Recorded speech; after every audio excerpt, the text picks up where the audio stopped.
60-second adventures in economics. Number 1, the invisible hand. An economy is a tricky thing to control, and governments are always trying to figure out how to do it.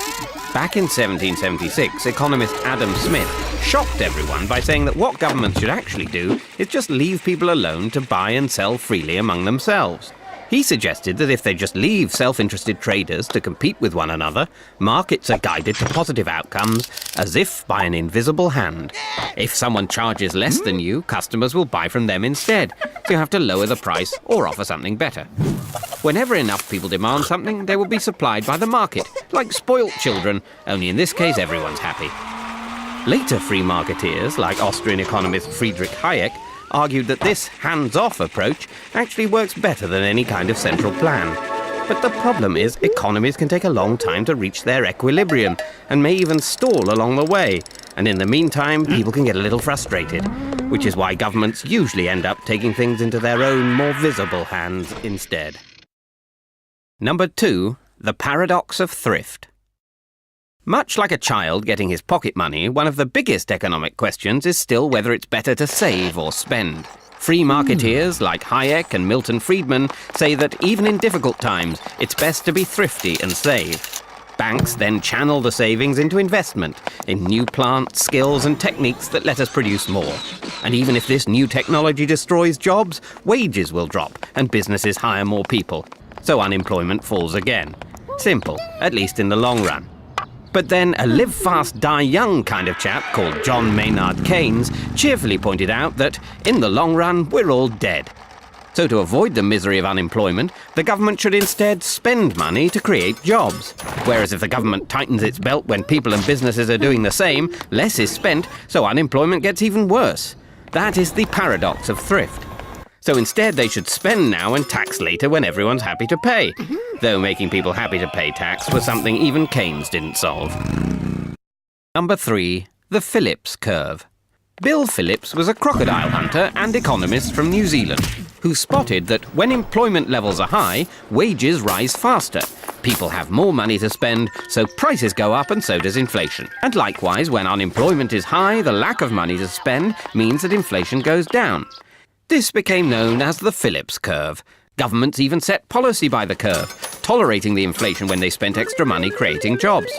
But they forgot that the workers could also see the effects of the curve. So when unemployment went down, they expected inflation and demanded higher wages, causing unemployment to go back up, while inflation remained high, which is what happened in the 1970s, when both inflation and unemployment rose.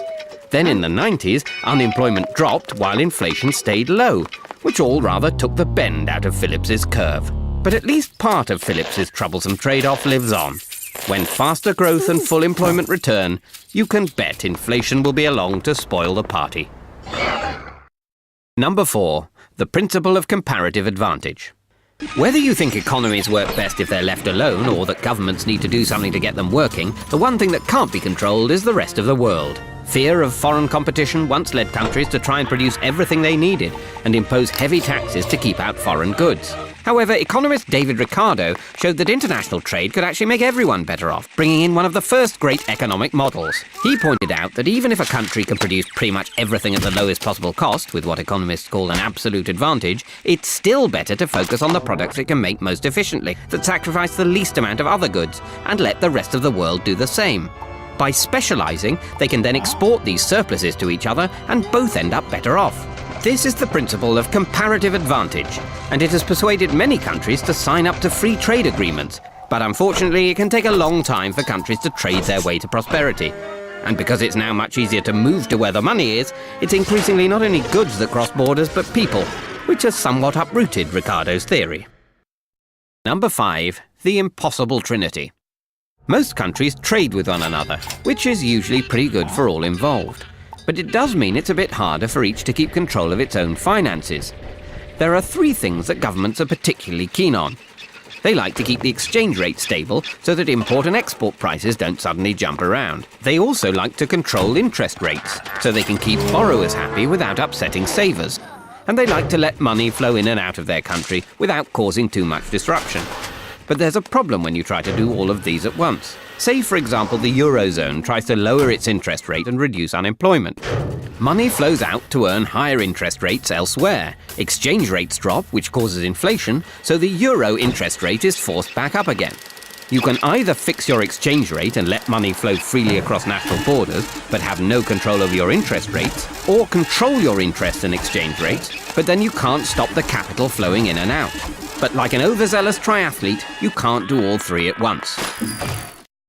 Number 6. Rational choice theory. Of all the things to factor in when running an economy, the most troublesome is people. Now, by and large, humans are a rational lot. When the price of something rises, people will supply more of it and buy less of it. If they expect inflation to go up, people will usually ask for higher wages, though they might not get them. And if they can see interest or exchange rates falling in one country, people with lots of money there will try to move it out faster than you can say double dip. And governments often decide their economic policies assuming such rational actions, which would be great if it weren't for the fact that those pesky humans don't always do what's best for them. Sometimes they mistakenly think they know all the facts, or maybe the facts are just too complicated. And sometimes people just decide to follow the crowd, relying on others to know what they're doing. When too many cheap mortgages were being sold in 2007, a lot of people didn't know what was going on, and a lot of others just followed the crowd. Some lenders may have rationally believed that when the crunch came, the scale of the problem would force governments to rescue them, which was true for the banks, if not for all their customers.